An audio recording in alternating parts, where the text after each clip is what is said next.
बिहार में पलायन रोकने का जो 2 स्टेप प्लान हम लोग दे रहे हैं, तो पहला कि यहाँ से पूंजी के पलायन को रोककर बुद्धि के पलायन को रोका जाएगा, और जिस दिन पूंजी और बुद्धि का पलायन रुका उस दिन श्रम का पलायन अपने आप रुक जाएगा। अब पूंजी का पलायन क्या है ये आप समझ लीजिए। बिहार में जो लोग यहाँ पर पैसा बैंकों में जमा करते हैं वो करीब करीब 4.5 लाख करोड़ रुपया हर साल होता है। उसमें बैड सीडी रेशियो की वजह से या लो सीडी रेशियो की वजह से करीब करीब 2-2.25 लाख करोड़ रुपया बिहार से बाहर बैंक भेज रहे हैं। तो जन स्वराज का पहला स्टेप ये है कि इस बैंकों के जरिए होने वाले पूंजी के पलायन को अगर रोक दिया जाए तो बिहार में 2 से 2.5 लाख करोड़ रुपया एक्स्ट्रा हर साल निवेश होने लगेगा, जो कि बाहर के उद्योगपतियों का पैसा नहीं है, बिहार के लोगों का पैसा होगा।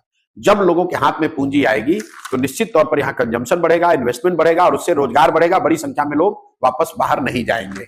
दूसरा जो हम लोगों ने कहा कि मनरेगा को हम लोग यहाँ कृषि से जोड़ना चाहते हैं, ताकि कृषि आधारित जो मजदूर हैं वो पंजाब और हरियाणा के खेतों में काम करने के बजाय बिहार के खेतों में काम करें। ऐसा नहीं है कि बिहार में खेतों में मजदूरों की कमी नहीं है, यहाँ जो खेती कर रहे हैं वो लोगों के पास मजदूर नहीं है। और मनरेगा में बिहार सरकार का यूटिलाइजेशन है 40%, क्योंकि इनके पास मनरेगा के अंतर्गत काम कराने के लिए ना पैसा है, ना साधन है, ना व्यवस्था है। हम लोग ये कह रहे हैं कि हम मनरेगा का पैसा जो हम लोग सरेंडर कर रहे हैं दिल्ली में, उस पैसे को लेकर आएंगे और मनरेगा के तहत मजदूरों को किसानी से जोड़ा जाएगा।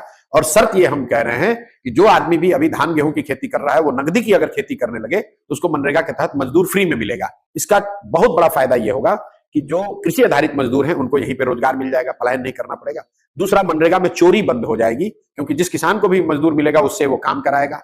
तीसरा, सबसे बड़ा जो एग्रीकल्चर प्रोडक्टिविटी है वो बहुत तेजी से बढ़ेगी, क्योंकि जो 1 बीघे में अगर आप 1 एकड़ में आज आप धान उगा रहे हैं, कल शायद मजदूर उपलब्ध हो तो वहां पर आप लहसुन उगाने लगेंगे या कैश क्रॉप उगाने लगेंगे, उससे आपकी इनकम बढ़ेगी।